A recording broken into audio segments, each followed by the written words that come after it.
भक्तों पर और ज्यादा विशेष छूट देते हैं, सेल सेल सेल डिस्काउंट, है ना, एक के साथ एक फ्री। दीपावली ऑफर आता ना, वैसे ही ये कार्तिक मास हमारी भक्ति का ऑफर है। इसमें हम जितनी भक्ति करेंगे उसके 1000 गुना फल हमें भगवान देंगे। और फल तो भक्तों को चाहिए ही नहीं, बस भगवान की प्रसन्नता के लिए हमें करना चाहिए, है ना।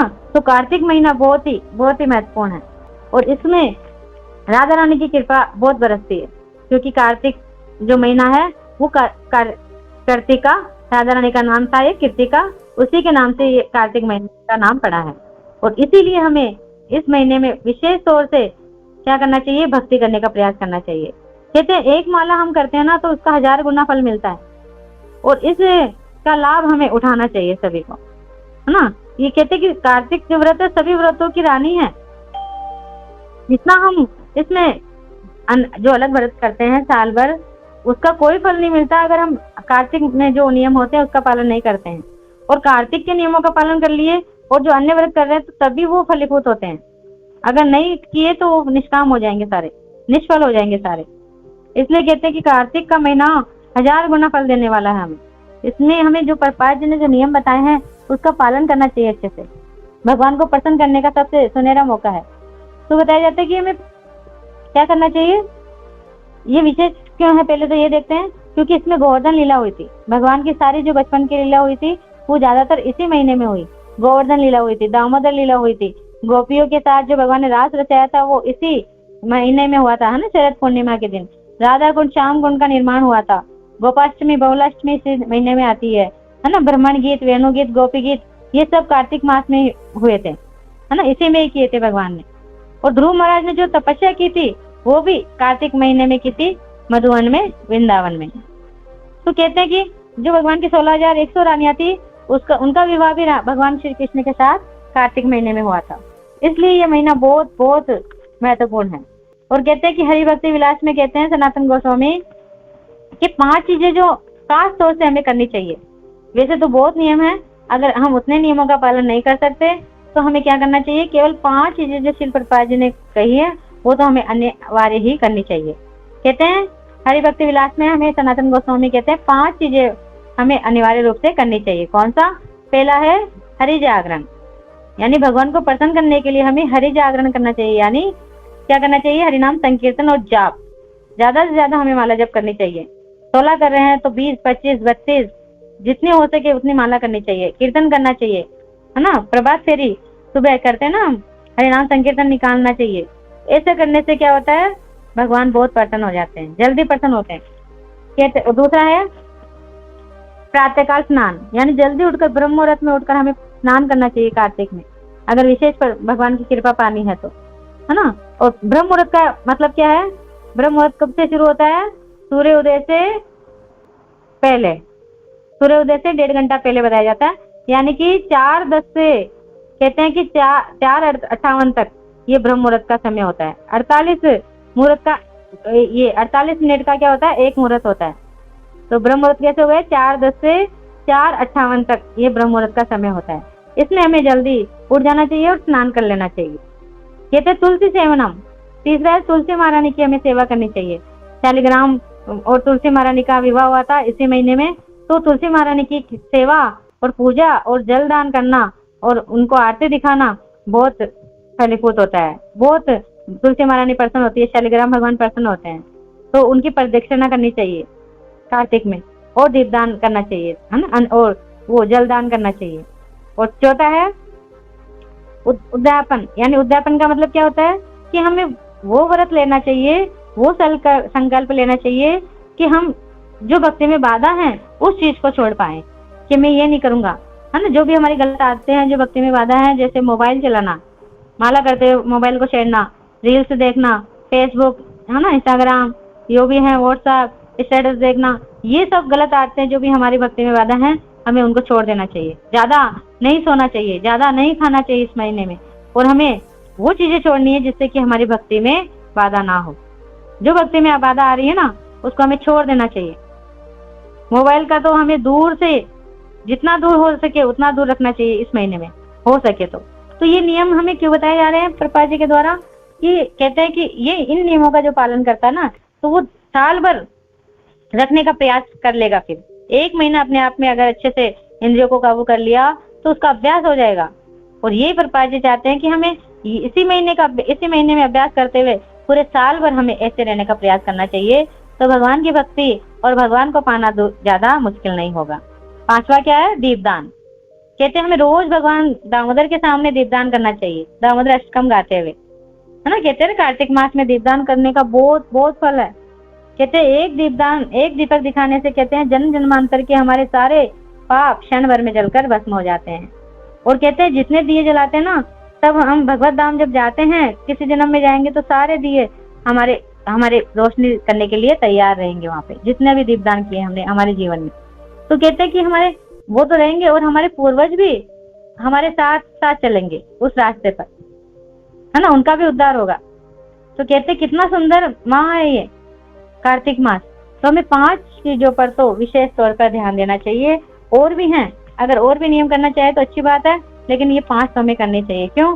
क्योंकि गुरु की सेवा, गुरु की आज्ञा का पालन, ये सबसे बड़ा व्रत है ना। अगर इन व्रतों का पालन कर लिया हमने, है ना, गुरु की आज्ञा का पालन कर लिया, तो फिर हमें कोई भी भगवान को प्रसन्न करने से नहीं रोक पाएगा।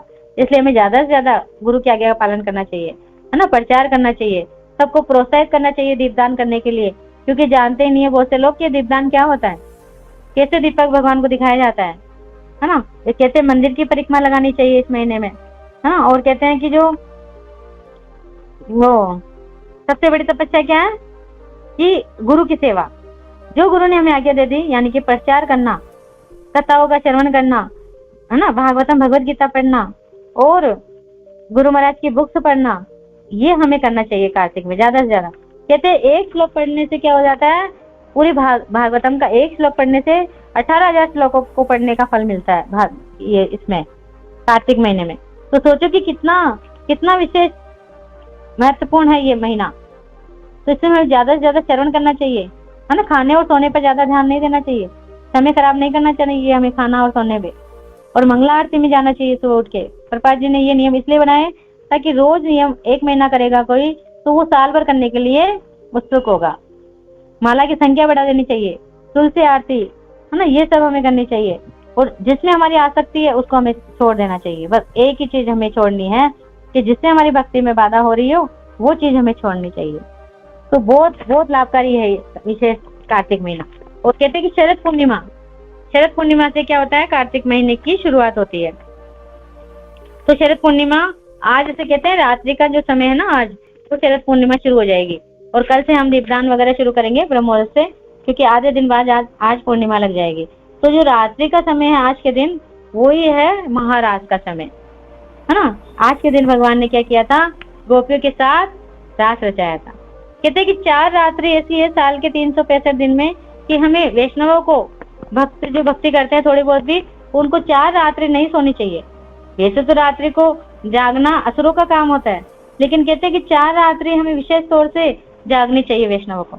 और वो 4 रात्रि कौन कौन सी हैं हम देख पाते हैं कि पहली है जन्माष्टमी की रात्रि हमें नहीं सोना चाहिए, क्योंकि 12 बजे भगवान प्रकट होते हैं और 12 बजे के बाद भगवान का अभिषेक होता है, कीर्तन होता है, आरती पूजा होती है, भोग लगाते हैं। और उसके बाद फिर हमें भगवान श्री कृष्ण की बाल लीलाओं का श्रवण करना चाहिए, पठन पाठन करना चाहिए।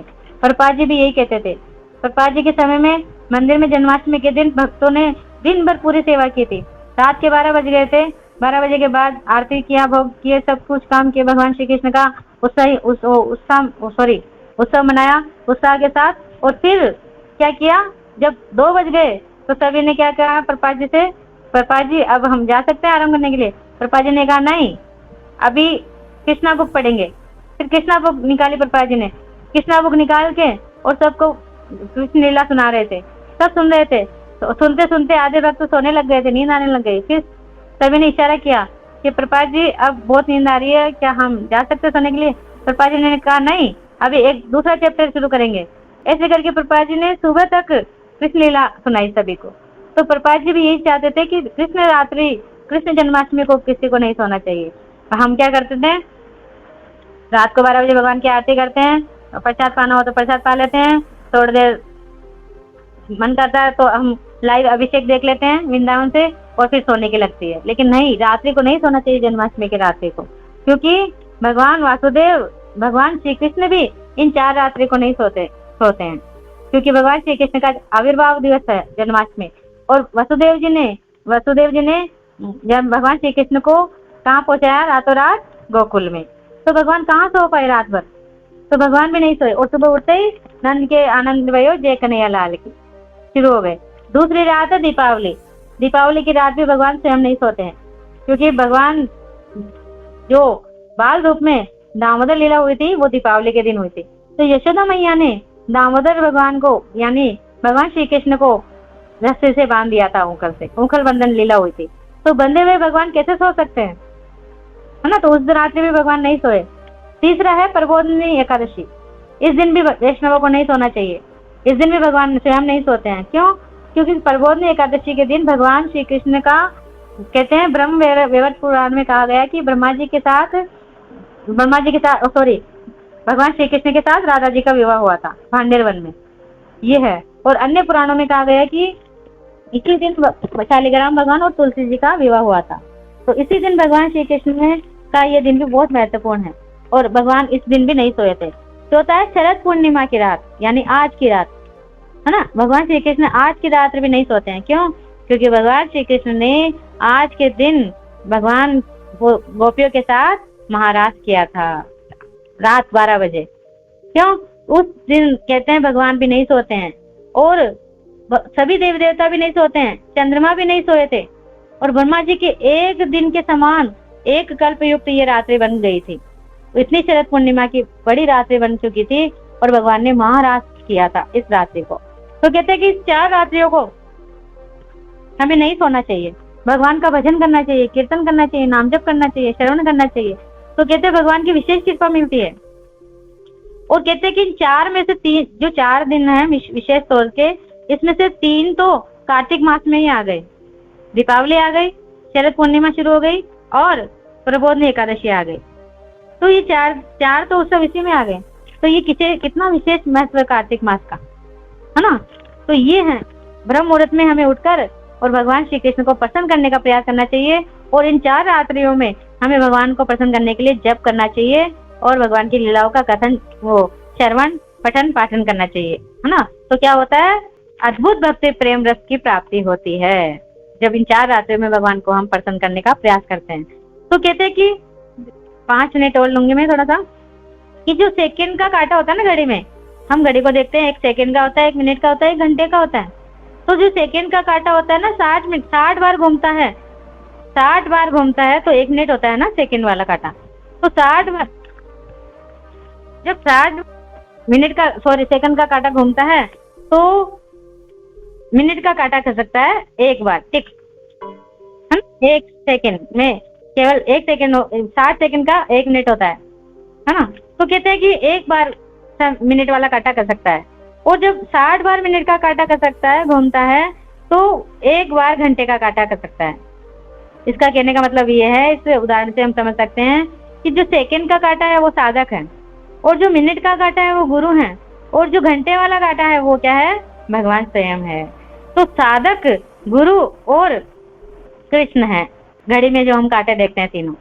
तो ये जब हम घड़ी देखते हैं तो हमें ये याद आना चाहिए, है ना। सेकंड का काटा क्या है? साधक है। मिनट का काटा है गुरु, और घंटे का काटा है भगवान स्वयं। तो 4 रात्रि में 12, कहते कि, और जब ये तीनों एक जगह हो जाते हैं तो 12 बजते हैं, है ना। घड़ी क्या बजाती है? 12 बजाती है ना। तो हमें भी क्या करनी है? इन 4 रात्रियों में रात के 12 बजे के बाद हमें भगवान को प्रसन्न करने का प्रयास करना चाहिए, है ना। 12 बजने का अर्थ क्या है? कि साधक जब भक्ति करते करते करते करते करते करते जब 12 बजे तक 12 बज जाते हैं,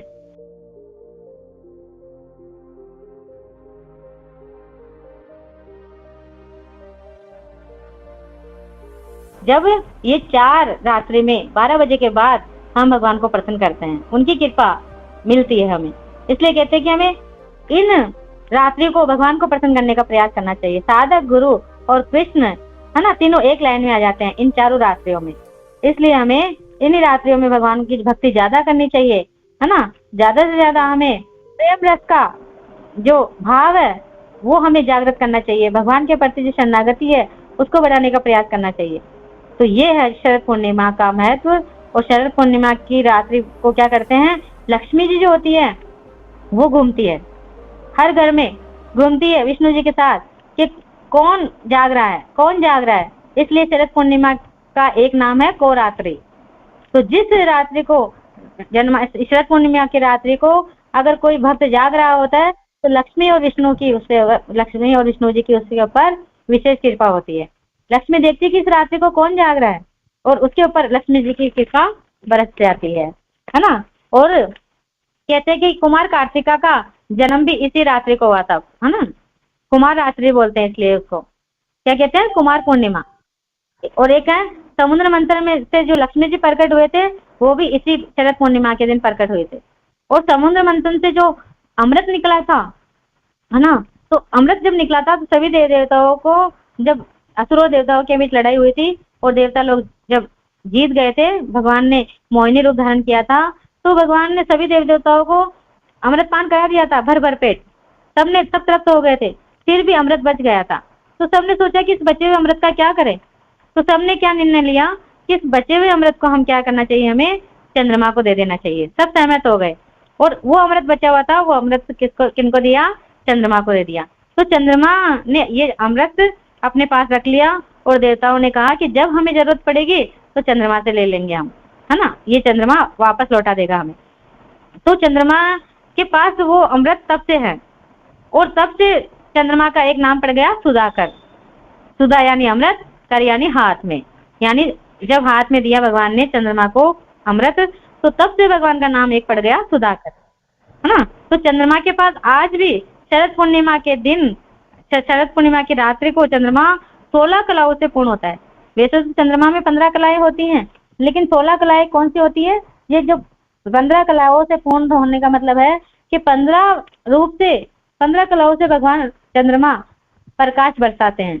लेकिन 16वीं कला अमृत के रूप में आज के दिन, शरद पूर्णिमा के दिन भगवान चंद्रमा ये 16वीं कला बरसाते हैं अमृत रूप में। तो इसलिए हमें क्या करना चाहिए, आज के दिन कहते हैं कि जो वेद जी होते हैं, वेद जो औषधीय वाले होते हैं ना, औषधीय जो वेद होते हैं, वो सारी जड़ी बूटियों को भगवान चंद्रमा के नीचे रखते हैं, चंद्रमा की रोशनी में रखते हैं, ताकि औषधीय गुण आ जाए, चंद्रमा का गुण आ जाए उनमें, है ना। क्योंकि भगवान ये चंद्रमा होते हैं वो क्या करते हैं, रात को सभी वनस्पति होती है ना, पेड़ पौधे होते हैं, उसमें पावर डालते हैं अपनी शक्ति का, उससे विकास होता है, उसमें और गुण आते हैं, फलों में, है ना, और सब्जियों में, सभी में।